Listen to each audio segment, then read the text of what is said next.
happy Thursday, and welcome in to the Fantasy Alarm MLB DFS live stream here on the Better Sports Network. I am your host today, James Grande. No, that is not John and Pemba, but we have another Boston Red Sox fan filling in his shoes. Henry Wilson on the call today. Also on the playbook today, Henry. First time, long time coming, working together. Henry, what's going on, brother? How's your Thursday been? I'm doing great. Happy to be filling in here and excited for our slate of games today. Yeah, not exactly the biggest slate to be making your on-screen debut here. Just 5 games, and who knows, at the end of the night, it could be 4, depending on how the rain shakes out in Dodgers-Cubs. But as of now, we have 5 games. It is a very interesting slate, to say the least, especially when you just focus on the pitcher's position specifically. There's not a lot to like here. But jumping into the slate, like what's your overarching thoughts on it, just like looking at it firsthand, like first time you gave it a look and until now? Yeah, this is, I think, the worst pitching slate we've had so far this season. Senga is the only pitcher on it I trust. He's obviously the most expensive, but I think he's the only good pitcher on the slate. Because after him, you have Sean Manaea for $9,900. And why is Sean Manaea $9,900? That's insane. So I like Sean Manaea. Don't get me wrong. I think he's a decent pitcher, but there's no way I'm paying $9,900 to put him in my lineup.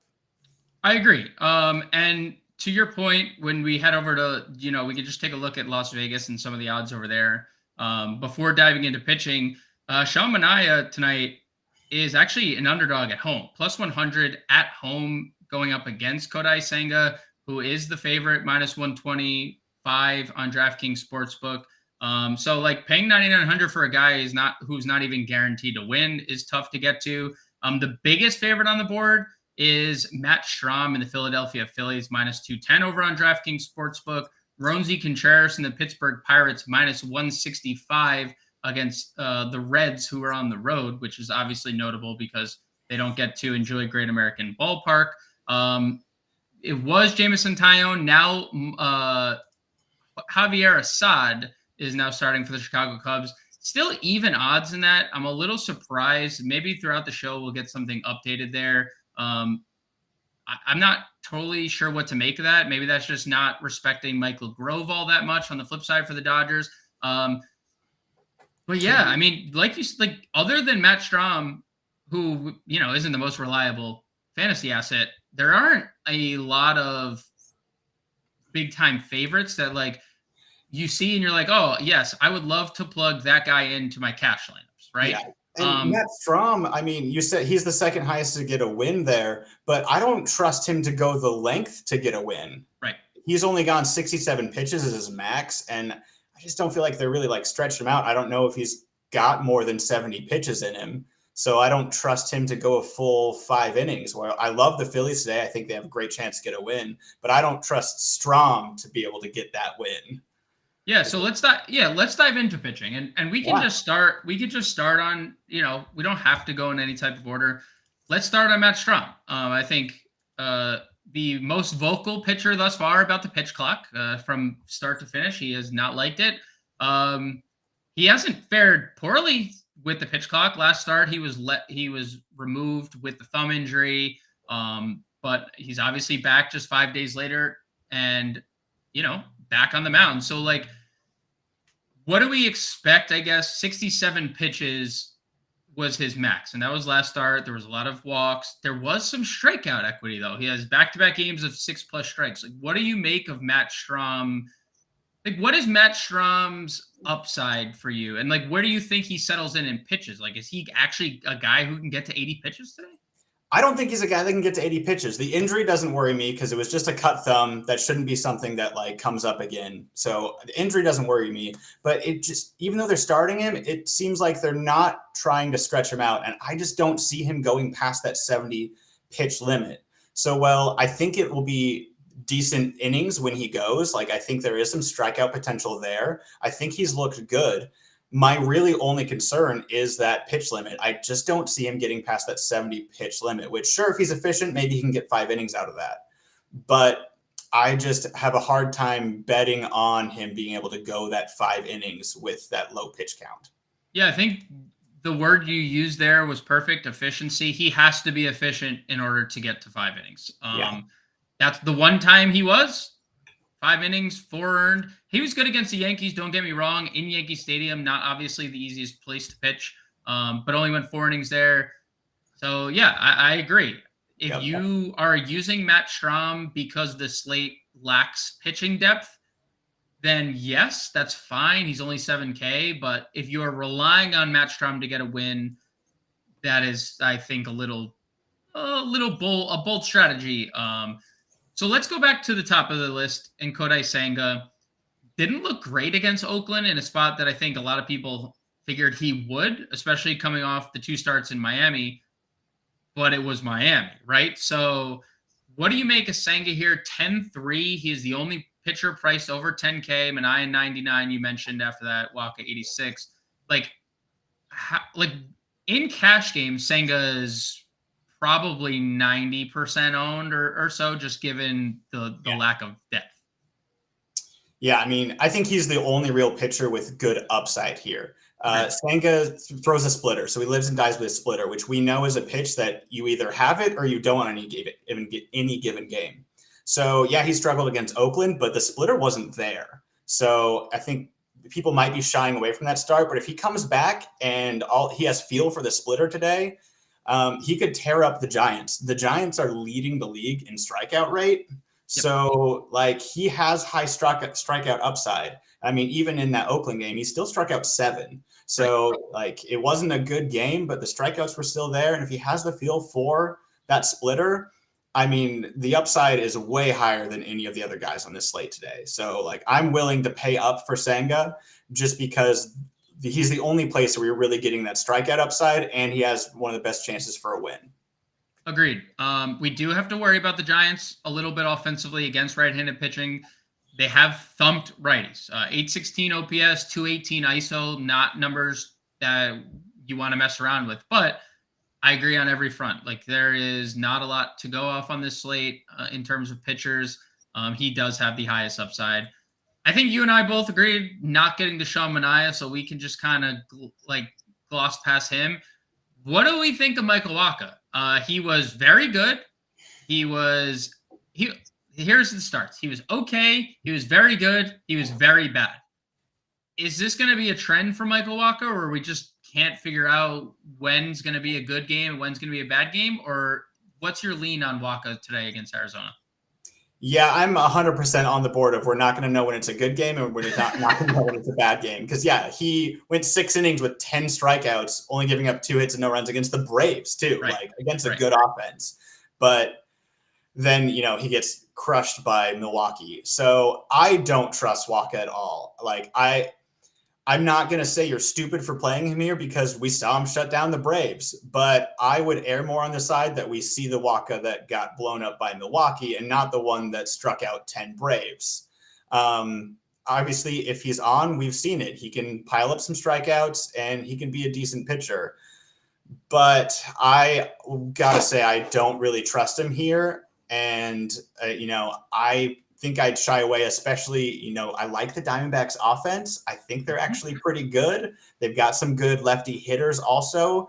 So I don't hate him, but I don't think I'm playing him today.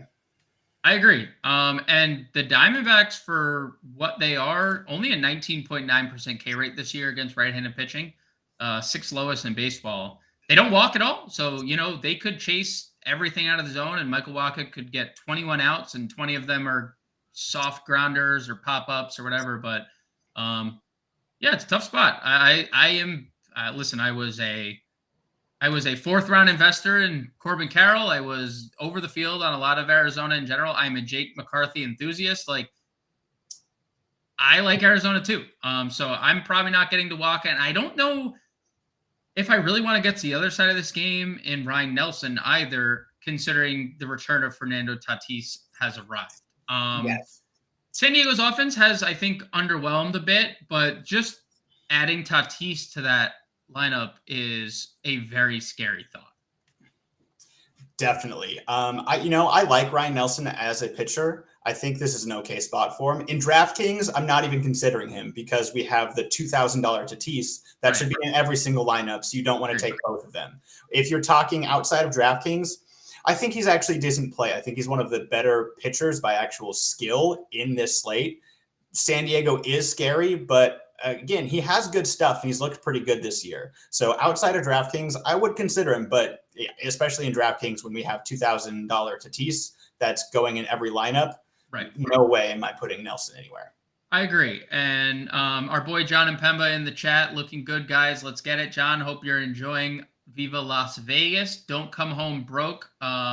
Rebecca will kill you if you do. So make sure you still have money to pay for the wedding, John. So yeah, hope you're having fun out there. Let's move down the list. And I agree. For Fernando Tatis, I think is $4,500 on FanDuel. Much different pricing, I'd say, than the $2,000 on DraftKings. Yeah, I think it's the most expensive hitter. Most expensive hitter on FanDuel versus the Stone Cold Man on DraftKings. Makes total sense. It makes total sense. Let's talk value. I think there's one name and one name only down here that matters, and that's Roansy Contreras, who I think is a very skilled pitcher. He just needs to figure out the walks, and he can really put up a crooked number today. Yeah, I 100% agree. Roansy's my go-to here for the value play. His slider is amazing. Yep. His fastball has been just downright terrible. Like his averaging over 500 against his fastball this year. That's not good. Like his fastball has been getting destroyed. So if he can get his fastball to just be adequate, that they aren't crushing it, he's going to be good. The slider's amazing. He can get swinging strikes. So, I like him with Cincinnati on the road. They're not a scary offense, and it's not in Great America Ballpark. So I like going Roansy here as someone who can, put up some strikeouts and hopefully get a win too. Yeah, maybe Roansy will take a page out of the Josiah Gray playbook. Gray threw that fastball and gave up a bajillion home runs. Actual number, look it up on any stat site you want last year. And now he cut the fastballs like in half. I think he stopped throwing the changeup as well, and now throwing like cutters only. And now he's not giving up home runs. So maybe we should take a page out of the old Josiah Gray playbook. Listen, he is I'm not going to say every lineup, but a large portion of lineups on two pitcher sites tonight, whether it's DraftKings or Yahoo or wherever you play two pitchers, it's going to be Kodai Senga and Roansy Contreras. And then you're going to have probably the other people that take shots on Waka or they take shots on Matt Strong, just because potentially you get a win. But Roansy Contreras, no secret, he's going to be popular. The Reds this year, Henry, I'm sure you're going to be very surprised by this.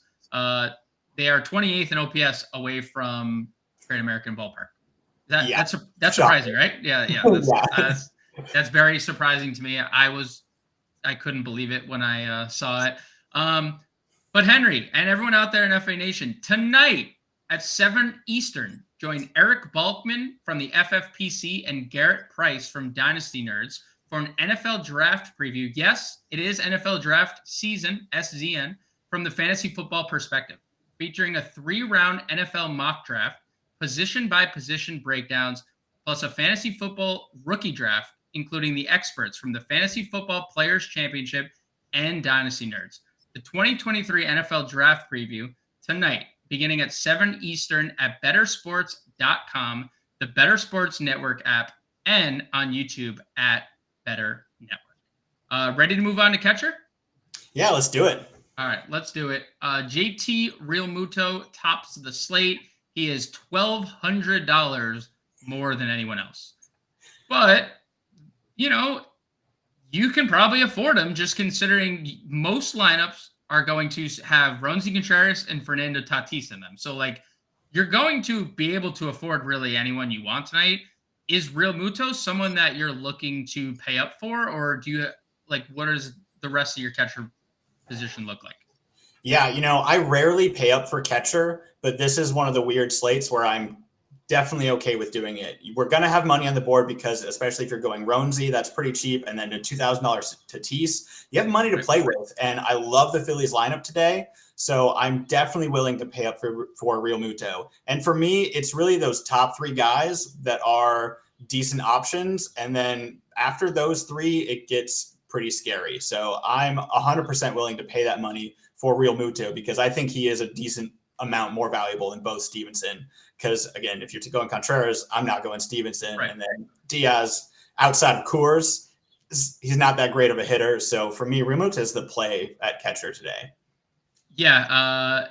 If you look on the screen here, 429, 467, 714 split. At home, he has 7 hits on the road, 259 average, 700 OPS. So definitely a different hitter. He has been statistically good against left-handed pitching. That has been the better split for him. If you want to, take that, but like that's been most of the Rockies, and it hasn't mattered because they have for their careers they've been notoriously better against lefties. That hasn't mattered this year. They're still near the bottom half of the league. So you could definitely take a shot on Elias Diaz. I don't love him, but lefty matchup, hitting fifth. Can't say I hate it. What about some punts? Like Yan Gomes has gotten off to a good start. There could be, if the weather holds up, there's potentially 20-mile-an-hour winds blowing out. I think that's the elephant in the room right now. Like if the weather holds up, we probably want Dodgers and Cubs bats. Like that's, I call it Coors Jr. when the wind is blowing out because there's just a lot. Like, could you see yourself getting to Yan Gomes? He's not even in the lineup today. Okay. Then no, right. I'm not paying for Yan Gomes. Good idea. Good idea. I was just looking at the Cubs lineup, and he's not in it. And that's why I ran a little update on my DraftKings. Not in the lineup. So that's great. So thanks for that. Tucker Barnhart in the lineup. Woohoo! Yeah, and sure. I guess Tucker Barnhart, a lefty facing a righty. Yeah, we got a lot of wind in Chicago. If we can get a guarantee that game's starting and going, then anybody can hit a home run if we have 20-mile-an-hour winds blowing out in Wrigley. So sure, you want to take a punt play of one of the guys in that matchup, either Barnhart or Barnes. I don't think that's bad. Neither of them are good hitters, but if they can just put a ball in the air, maybe they get one out tonight. Right, and that's kind of been Austin Barnes. Like, I mean, other than being like Clayton Kershaw, like demanding him being on this team, that's the only reason. Like, he can hit a home run every so often. When there's a full moon, he hits a home run. I don't think there's anything else. I think we move on to first base. It's a pretty crappy position tonight. First base is not though, Henry. We have Pete Alonso getting a lefty. We have Freddie Freeman coming in at 5,500 now. Facing Javier Assad, who you and I were looking at some statistics before the show, was not bad as a starter last year, but peripherally looks like there's regression on the way. CJ Cron has a lefty. There's 5 names over 4K. That is crazy. Alec Boehm is 4,700 and Nelson Cruz 41. Assess this like top tier of guys, top tier and I guess middle tier as well. Break it down how you view this tier of guys. Sure. This top tier, I mean, I love Freddie Freeman. Again, in Wrigley against a righty who didn't know he was starting until like half an hour ago, probably. Right. Yeah, sign me up. Alonso's still a decent play too. Even lefty-lefty matchup, he kills both sides. He can definitely have some lefty-lefty crime. But I think Freeman's my favorite of this top. I also don't hate Boehm just because I love that Phillies lineup. But it's also a lot to pay for someone who's batting that far down in the lineup. So if you're stacking Phillies, I think going with Boehm is a decent idea. But as far as just who's the best value here among the top, it's Freddie Freeman for me.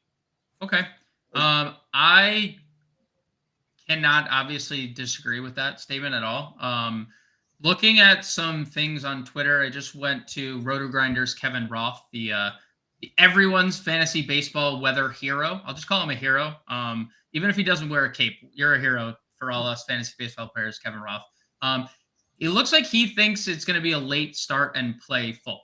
So that's great news, especially for offenses, because again, 15 to 20-mile-an-hour winds in Wrigley Field is, I mean, Look, the line, I'm just going to Vegas odds. We'll just circle back real quick. The game opened at 10.5. It has been bet up to 11.5. That is Coors-esque, right? I mean, so Yeah. I'm with you. Yep. Freddie Freeman is the top dog. He had the double dong the other night. Obviously, saying y'all must have forgot I'm Freddie Freeman. I had one home run up until that point, but let me just hit 2 out. I think Alonso for the power. Mania has not been great. Alonso is a freak of nature versus every split, but I mean, already 8 home runs this year. Obviously, tough ballpark. So give Freeman the edge. And I like Bohm in your stacks. Talk to me about the Pittsburgh Pirates. Like, do you have any interest going up against Luke Weaver making his debut here? Absolutely, because let's talk about it. The Pirates have been hitting. They just keep hitting. Maybe it will run out eventually, but they keep putting up runs like they are. And Weaver has not been a very good pitcher in quite a while. And in making his debut here, I have zero confidence in him. And I am totally for continuing to stack the Pirates because, we just got done stacking having their stint in Coors, but now against Weaver, sure, they're still cheap. I'm happy to go after some Pittsburgh Pirates today. Yeah, I mean, we have 2 right here at the first base position. Connor Joe hitting 5th tonight, $3,600. Fortunately for us, he has outfield eligibility as well. If you wanted to play Carlos Santana, who is also coming off a great series in Coors, 5 hits in the 3 games, 5 RBIs over that span. Do you have a preference between Joe and Santana if you were to pick one? I mean, we don't need to pick one because we do have the luxury of playing Connor Joe in the outfield as well. But if you're playing FanDuel or if you are just choosing between Connor Joe and Carlos Santana, do you have a preference between the two? Probably Connor Joe. Carlos Santana is usually a better hitter against left-handed pitchers. He hits pretty well against both. And again, I'm not expecting a lot of Weaver, but I think I like Connor Joe here, by a little bit. My FSGA team approves of that message because I picked up Connor Joe this week. I saw on the schedule on Sunday when waivers ran, I saw Colorado for 3 and Cincinnati for 4, and I said yes. Connor Joe seems like a good pickup. He's been awesome this year too. 340, over 1,000 OPS. 3 extra base hits in his last 3 games. I think that's been the big surprise. 8 extra base hits in his first 16 hits is awesome to see. This is like 2 years ago, Connor Joe, not last year, Connor Joe. Yeah, hopefully he can keep it up. Because last year Connor Joe was not great. Not great, Bob. Not great. Anything else interest you? Pavin Smith, 2,800 is interesting. He's been good. Both Cubs first baseman, 2,600. Anyone down here below 3K? Pavin Smith for me. I mean, he's hit a home run in each of the last 2 games. And then he gets another decent matchup here. Again, when he's facing a righty, he's not a great hitter. You can't play him against lefties. Yeah, Henry, don't even worry about it. Don't even worry about it. I'm going to cut you off. I just looked at the Diamondbacks lineup. Not in it. They just released it. Really? He's unfortunately not in it. It just came out. Christian Walker starting at first and Lourdes Gurriel DHing. So no Pavin Smith tonight. Again, which is kind of brutal because he's been so good and has the lefty-righty split here. You'd think that they'd want him in the line. Yeah, he's lefty-righty split. He's hit home runs his last 2 games. I don't know why they wouldn't keep riding with him because I was happy to keep riding the hot streak for him. But if that's the case, sure, I could see going for, again, either the Dodgers or Cubs guys down there. But Pavin Smith was really the one that interests me. So if he's out, I'm probably going to go higher up. Any Christian Walker love in like tournaments or anything? No Christian Walker love against a righty. No. He's good. Yeah, he's good. He is much better against lefties. A lot of power against the southpaw variety. Let's shift over to second base. Jonathan India tops the position. Thairo Estrada, 5,400. He also has outfield eligibility. I don't love either spot. I mean, I think you can obviously, if you're being contrarian and you want to target Roansy Contreras or Kodai Senga, like that's probably the one condition you use at either of them, right? Yeah, I think so. Again, I think it's not something that I would be doing today, but it's not like you'd be stupid to target Roansy Contreras. He can get blown up. And then, the Reds offense could put up some runs, but outside of Cincinnati, like spending up 5,500 for Jonathan India, I don't think there's really that value there. Agreed. So let's talk about the rest of the position where we have Ryan McMahon. He gets a lefty. Nico Hoerner. I hope you don't have anything bad to say about Nico Hoerner because we are a Nico Hoerner fan club here at Fantasy Alarm. We talk maybe more than any other player. I mean, you'd be shocked if you listened to the podcast John and I do. Nobody talks more about Nico Hoerner. Ketel Marte, 4,300. Let's make sure he's in the lineup. Nope, not in the lineup. Don't need to worry about it. Also not in the Diamondbacks lineup tonight. Jaquan Bay hitting 8th at 4,100. Bryson Stott hitting 39. What do we think of that 3,900 and up tier? Yeah, I got easy two favorites and the two leadoff guys. It's Nico Hoerner and it's Bryson Stott. You get Hoerner leading off in Chicago with that wind. Yeah, again, I love Nico also. He's awesome. But I think I love Bryson Stott even more because he is too cheap to be leading off in that Phillies lineup. And that dude's hitting. Like, that dude just keeps hitting. I think he had a rough rookie season, but I think he's figured out the plate. And I think he is just being criminally undervalued. And I love both of those plays today. It doesn't look like we all are Nico Hoerner truthers, as Howard Bender has popped in the chat and said not all of us are Nico Hoerner truthers. Well, Howard, you are now exiled from this channel. Not allowed. You can see yourself out until you come back with a better attitude. Because we don't appreciate that around here. I will go to bat for my boy Nico Hoerner. I do like Bryson Stott a lot, and look, there was he flashed some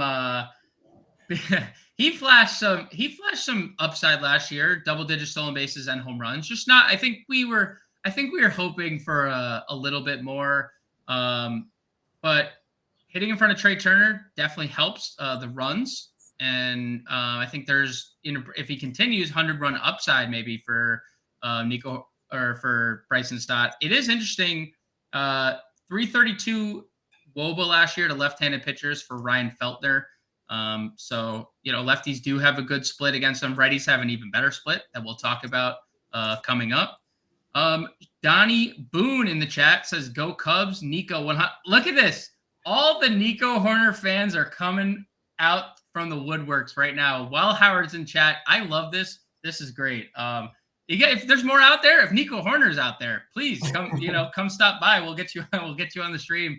Let's continue down second base. I don't know. What do you like down here? Is there anyone in the value tier that really stands out? Because let's face it, I don't know if we need to go this far down, especially when we're going to get to the inevitable shortstop position play of the world of ever.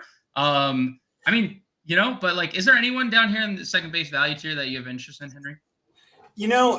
Not really. I kind of like Rodolfo Castro, but mostly when he's facing a lefty, he dominates lefties. But against a righty, even though I don't trust Weaver, I don't think I want to go there. And then after that, I don't think we need to overcomplicate it. I don't think you should be down in this tier for second base.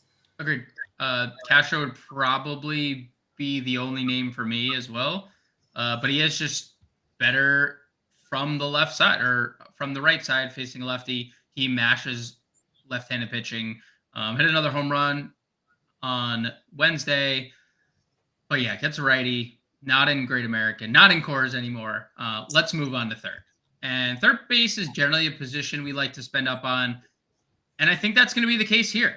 If there's 15 to 20 mile an hour winds blowing out of Wrigley Field, I want home run odds on Max Muncy. I might do a ladder home run bet or waterfall home run bet. You bet 2 Max Muncy to hit 1 home run, Max Muncy to hit 2 home runs. Because he is mashing right now. Yeah, Max Muncy's looked awesome. I really thought he was going to bounce back this year. He struggled with injuries last year, and he has in full fashion. And yeah, against the righty and Assad out there in Wrigley with the wind, and he's atop the third baseman, but he's still only 4,900. It's not like he's some outrageous price. Yeah, Max Muncy is a great play here to hopefully hit you a home run. Officially hitting 4th in today's lineup. I think Dodgers have an interesting lineup today that we might talk about. We'll talk about it right now.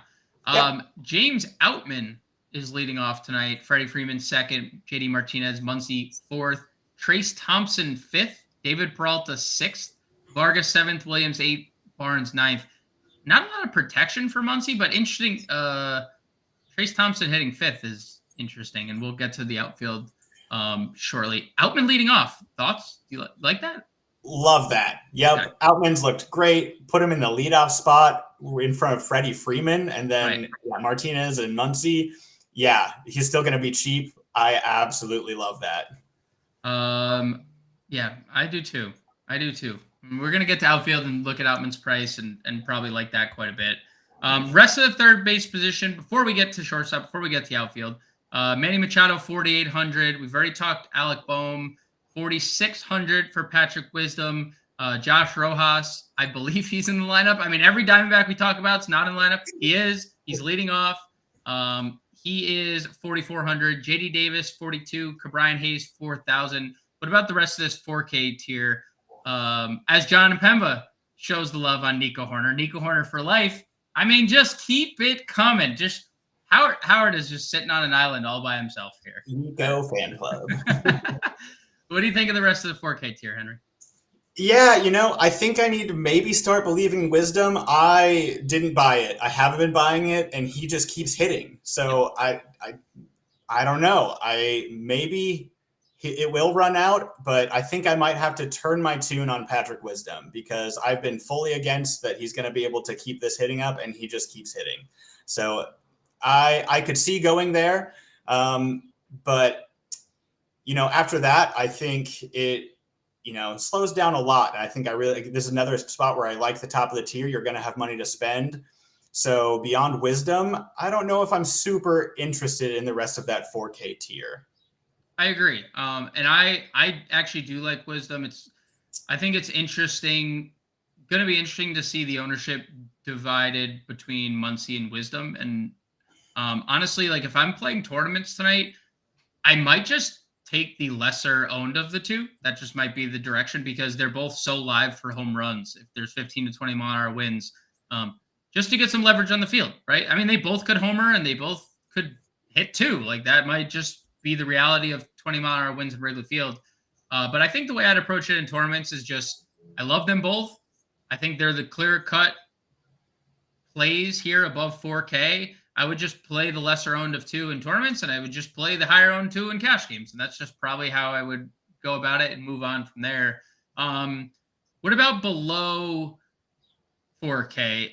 I mean, like Eleuteris Montero hitting sixth. He's been okay against lefties, but again, out of course. Spencer Steer hitting third.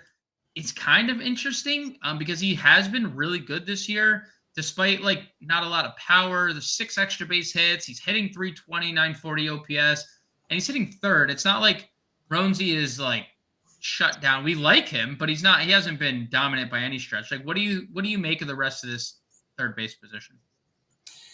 Yeah, Montero, not a huge fan of there. Yeah. Again, outside of Coors, he can kind of hit lefties, but not well.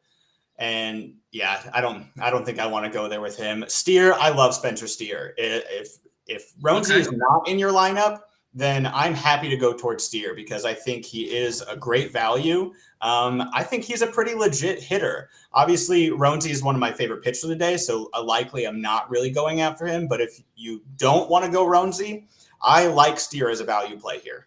So you're saying you would steer in that direction? Yeah, I would definitely. Where was the drum, Adam? Where was the drum there? I need the little, in the background. That was a perfect dad joke moment for me. All right, let's shift our attention over to shortstop. Thank you. Adam said he'll have it queued up for the next time. Shout out to Adam Bernard, our producer for today's show. He's gonna get us he put that in the queue. Working that into the next show. Thank you, Adam, for that. All right, elephant in the room. We're here.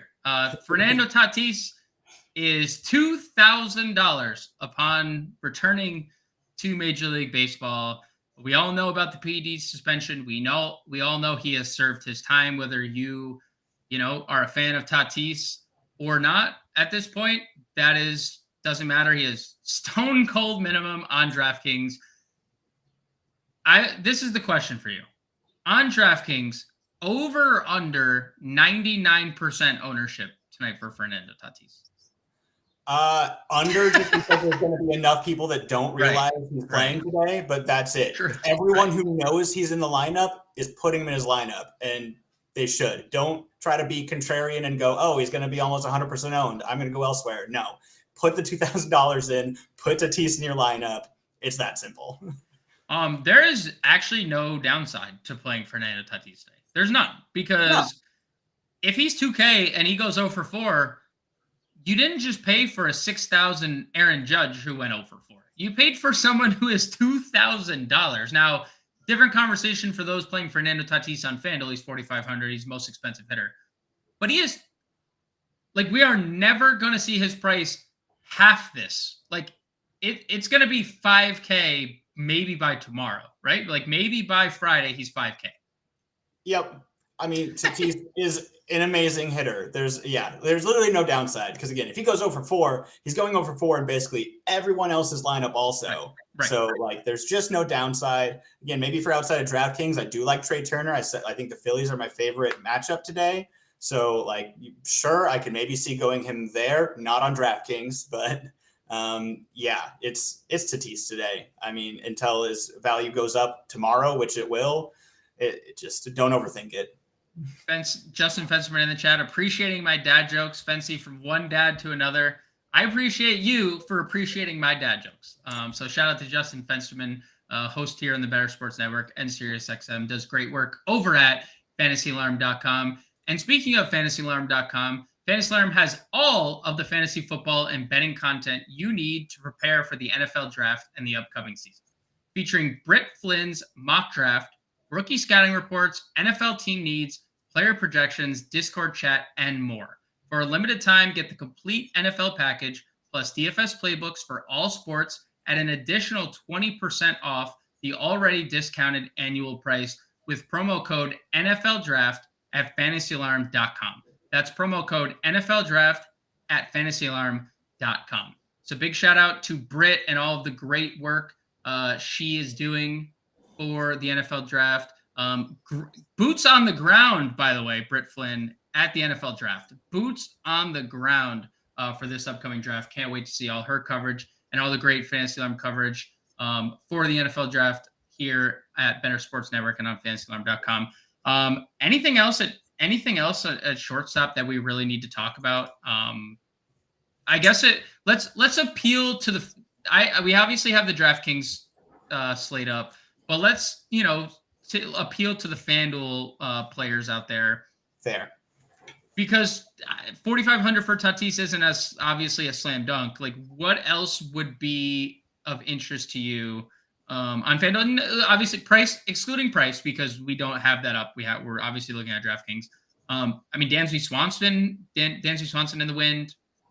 You could also play Bogarts. I love Lindor against left-handed pitching. What else is your cup of tea here at the shortstop if you're not playing Tatis on FanDuel? I agree with the Lindor take. Anytime he's going up against a lefty, I'm all about that. Manaya's not a great lefty either. He's okay. But yeah, Lindor is a great play there. I also mentioned my love of Trey Turner just because I like the Phillies lineup today. Right. So that's great. But I also think Xander Bogaerts is a decent play. You get Tatis back in that lineup. I think they could put up some runs. And Bogaerts has been kind of great. He hasn't been like amazing, like crushing the ball, but like he's hitting every day. Like he is getting hits, period. How much does it pain you to watch Xander Bogaerts be this good? A little bit. I love Xander. I think I've just gotten used to watching players, go away. So I've gotten good at just rooting for him still. Okay. But it does make me a little sad. But still love the guy, rooting for him. But yeah, wish he was doing it in a Boston uniform.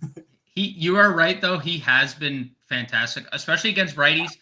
440 average, 530 WOBA against right-handed pitching this year. Insane. So I agree. I think Xander's a great play.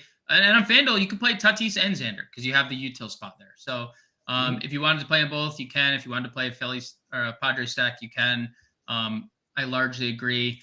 Let's shift our attention over to the outfield position, Henry. We have some big boppers, 2 over 6K, and Kyle Schwarber and Brian Reynolds. Chris Bryant's 56. We already mentioned Tyro Estrada. Nick Castellanos, for whatever reason, is 5,300. He has no power anymore, but 5,300, sure. Sayas 52, Ian Happ 51, McCutcheon 51, Soto 5K. How do you feel about this 5K and over tier? Yeah, 5K and over for me, it's Schwarber. I mean, again, love the Phillies lineup, and if anyone's going to hit a home run on any given day, put Schwarber on that list. Right. I'm willing to pay up for him. I would have, maybe gone to stack with Castellanos if he was cheaper, but again, you mentioned it. Why is he 5,300? Like, Castellanos is just not that good of a hitter anymore. Batting fourth, it's intriguing, but it's too much. So I really, after Schwarber, it's the Cubs for me. I think both those guys are in good spots of that lineup. Both of them have power. You've got some speed upside in there too. If we really see a bunch of runs in Chicago today, they could totally be worth it. Both of them. If you could only pick one between Happ and Seiya, who would you pick? Ooh, that's tough. Give me Happ. Agreed. I think he's looked good. I know Seiya's looked pretty good. Similarly to like last year's start too, because Seiya got off to such a hot start and then wasn't as good. But Happ's been really good. 320, just got the contract extension, 3 stolen bases already too. Everything trending up for Ian Happ. If I would only pick one, I agree. I think Ian Happ would be for me as well. If you're playing San Diego, I think Juan Soto makes a lot of sense. I know it's been disappointing, like it was largely last year. And I was like largely. You look at Soto's numbers, and I was just like, he's just completely been unlucky. Everything suggests Soto has had horrible luck all year, but he's hitting 194. Do we think that it's still unluck? Like, he's just not getting lucky? Like, what do we think with Soto? Would you pay the 5K for Soto tonight? I would pay the 5K if I'm stacking other Padres. If I'm going a Padres stack, give him a one-off. I don't know if I want to go there. I agree that I think it's been bad luck. I think Soto is Soto. He is going to be a good hitter. It's going to click back together. But yeah, it's been kind of rough, and it's been rough for a while now. So I get the worries, but again, he's still young. He's a generational talent. It's going to come back together for him. It's just a matter of when. So I'm willing to pay the 5K for him. It's so crazy. You look at, like, if you go to Fangraphs and you look at some of these expected numbers, 418 slug, his expected slug is 533. His WOBA of 349, which is good. Not Soto good, but like good. Expected WOBA is 411. That would have been the third highest mark of his career. Like, everything suggests 200 BABIP. Like, yeah, he has a 200 BABIP, which you had bad luck last year with a 249 BABIP, and this is just even worse, like 200 BABIP. Like, that's crazy. There's no way that holds. It'll turn around. And you would think, like, with the shift being eliminated, the BABIP, like the bad luck on batted balls would change. It's only gotten worse. So, like, poor Juan Soto. Yeah, that's all I got. That's all I got. There's a lot of season left. Sure. Soto will put it together. I'm sure of it. and it could start here against Ryan Nelson. We'll see. Under 5K, Brandon Marsh, 49, another Philly guy that might just be a little too expensive. Jake Fraley on the flip side of that game, or on the flip side, 4,800. Another guy just feels expensive. JD Martinez, 47. Like, I think in the 4K range for me, 2 names stand out: Corbin Carroll and James Outman. What say you, Henry? I 1,000% agree. Those guys in the upper 4Ks, I'm with you, are too expensive. I don't know why they're all the way up there. If I'm in that 4K range, I'm going down to Corbin Carroll and James Outman, 1,000%. Who do you lean? Is it depending on like the stack you're playing? Like, do you play, if you're playing Dodgers, like obviously lean Outman if you play, but like, do you have a lean either way? Outman leading off, Corbin Carroll. Where do we have Carroll hitting? Carroll hitting third tonight again. Second time in a row he's hit third against a righty. Do you have a lean between Outman and Carroll? It's really close, but I'm going to lean Carroll just because I think he's the more talented hitter. I love that Outman's leading off it for that Dodgers lineup. Like in Chicago tonight, I don't think there's a wrong play. put them both in your lineup, but I will lean Corbin Carroll just because he is the more talented player. He could put up 2 steals and a home run, So I would go there. Lefties against Michael Wacha this year, to your point. 318 average, 1100 OPS, 477 WOBA. That is not good. That is not. Yeah, I don't trust Wacha. Again, I think this whatever weird Diamondbacks lineup they put out today could still put up some runs. And I love that Corbin Carroll's hitting third. I think that's several days in a row that he's been hitting third. So maybe he's going to be set and left there, which is awesome. Yeah, I think the anticipation was everyone who was drafting Corbin Carroll, myself included, was just under the assumption he was going to lead off. And then that didn't happen. And then now he's hitting third, and that is quite awesome. So no complaints here.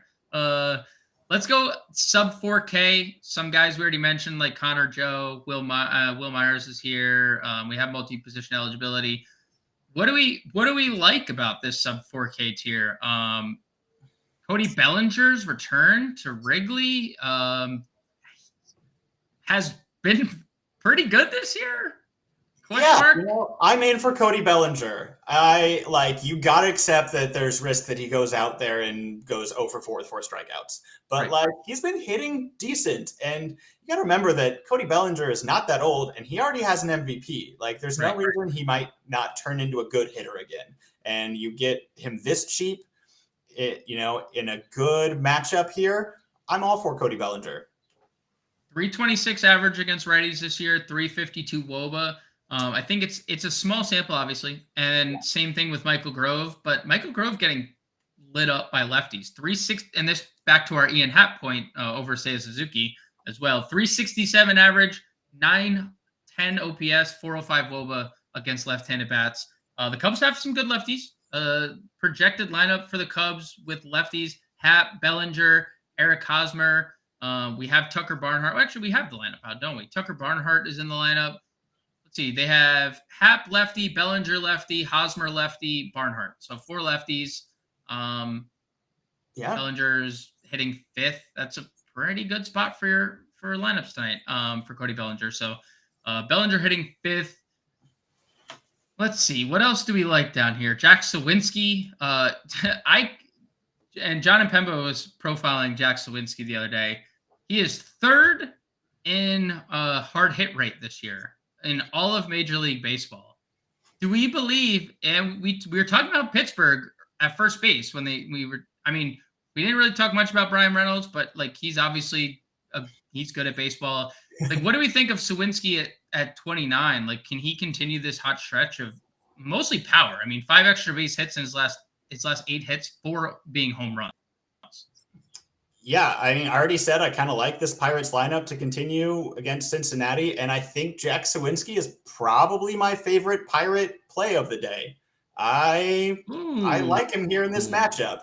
I would happily go with Jack Sawinski. He's not going to continue, the hitting that he has been doing. It will slow down, but maybe it won't yet. I am willing to ride the hot bat here, and a good matchup. I think he's a pretty good hitter, and I think he could keep. He has some home run potential. I like Jack Sawinski here. Okay. Anything else down here? Is Sawinski as low as we should and need to go? Alek Thomas is in the lineup for Arizona tonight. He is hitting 7th. Where's my boy Jake McCarthy? We skipped over him. $3,000. He is back in the lineup, hitting 5th, but he's been bad. And I was a McCarthy believer going into the year, but he has been bad. Yeah. I hate seeing this. Poor guy. Trace Thompson hitting 5th in Wrigley. Any thoughts there? Yeah, again, hitting 5th in that lineup. You could go for it. We saw him put up 3 home runs. We know that that's possible. It's unlikely that he ever does that again. It's not, Trace isn't an amazing hitter or anything, but when you let him bat 5th in that Dodgers lineup, with wind blowing out, I could see going there. Anything else in the outfield? No, in this range, I think, Trace Thompson, Jack Sawinski interest me, but beyond that, I just don't think you need to be messing around down here. Okay, so as per tradition, we have about 8 minutes or so left. If you have any questions, guys out there listening, watching, send them in.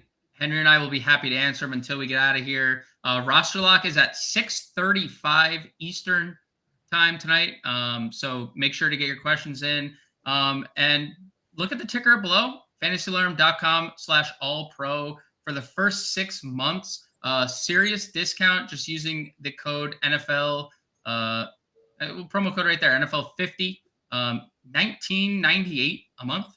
Can't beat that. So make sure to go to fantasyalarm.com/all-pro to do so. So as per tradition, Henry, we build a lineup at the end of the show.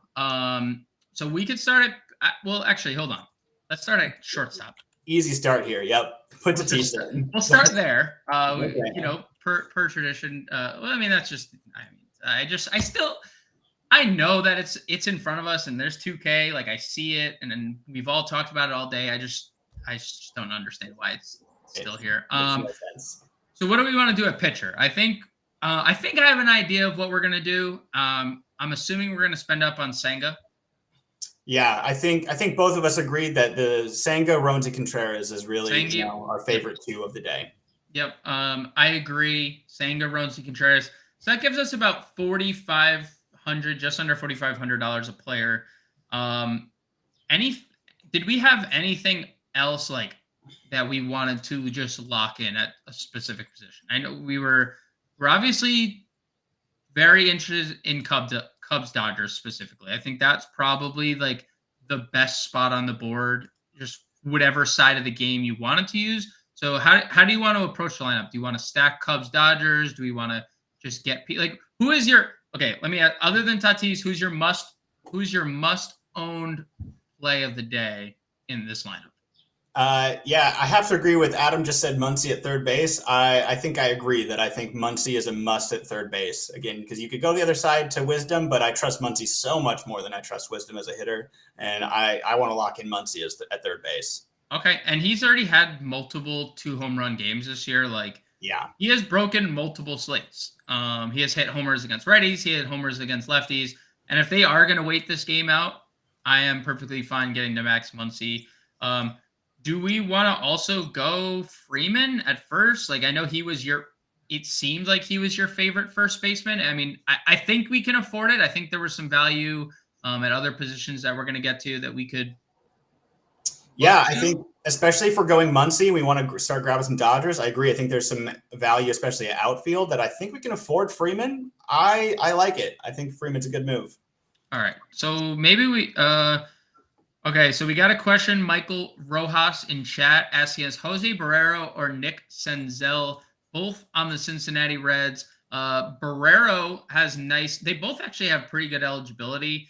If you were to play one of these guys, Barrero definitely has more power. Senzel is definitely the higher prospect, or at least the more highly coveted prospect of the two. What would your lean be, Barrero or Nick Senzel? I would lean Barrero. I just don't trust Senzel that much. Yeah. So if you're going into that bottom of that lineup, it's Barrero for me. Yeah, and unfortunately, Barrero has you're playing both at outfield. If you're using either of them, you're not playing Barrero over Tatis at short. And Senzel, you're not playing over Muncy or Patrick Wisdom. So I agree. I'd go Barrero as well. Probably not in either one really in my player pool, but I can understand if you want to get there if you're using Reds, because Reds are going to be contrarian tonight. Where are you thinking a catcher? We can spend all the way up or we can spend all the way down on one of the Cubs, Dodgers. I don't have a preference. I think this position stinks. I like what I've seen from Gabriel Moreno as well. Moreno hitting 6th tonight for the Diamondbacks. What's your assessment of the catcher position? Where do you want to go? Yeah, since we spent up at first and third, I don't know if we should spend up at catcher. So I think you punt and go either Moreno, or you take, like we said, Austin Barnes or Tucker Barnhart and just hope for one of those guys out there. Maybe go Austin Barnes since we have Dodgers, but I could see going anywhere there. And I like Gabe Moreno as a hitter too. So I feel like I'd rather play Austin Barnes is just he is I know he's still a base. Like, I'm so happy for him. He's still a base on Wednesday, but he is such an offensive zero. I know he can hit a home run every once in a while. I think I'd rather go Gabe Moreno, who we think is actually a decent hitter, even outside of the wind, than having to try to hope Barnes can actually put his bat on the ball. All right, let's go. Let's go Moreno, who's looked better of late. What are we feeling at second base? What's your second base flavor? I know. Listen, this is a Nico Horner podcast, so be careful with what you say moving forward here a second. I think Bryson Stott was my favorite over Nico. I think it's between those two, but with all the Nico Horner love, I feel like we have to put Nico in a lineup. Like, it feels wrong to not put Nico in at second base, right? Yeah. Yep. And we're not just playing him. Like, he's been awesome. Yeah, and he has 9 stolen bases already this year. So righty on the mound, another likely scenario, he steals a base. Nico Horner 45 sounds good for me. And then we get to the outfield, 4,600. Who's your one outfielder we gotta have? For me, since we're already stacking Dodgers, give me Outman leading off in that lineup, who's cheaper and will give us some money to spend for other outfielders. Let's go Outman 4K, 5K. That could get us Soto, but I don't know if it gets us anyone else, really. Like, if we played Soto here, we would still have the issue of having 5K. Yeah. And neither one of us really liked this tier. I think I'd almost rather pay farther up and go for like a Schwarber or one of the other Cubs and then take a cheaper outfielder. So if we did Hap, and we're basically just almost game stack, what do we have? 1, 2, 3, 4, 5 pieces of this game. We could get play Corbin Carroll. We could play JD Martinez, who's here, $4,700. He's been okay. Another former Red Sox.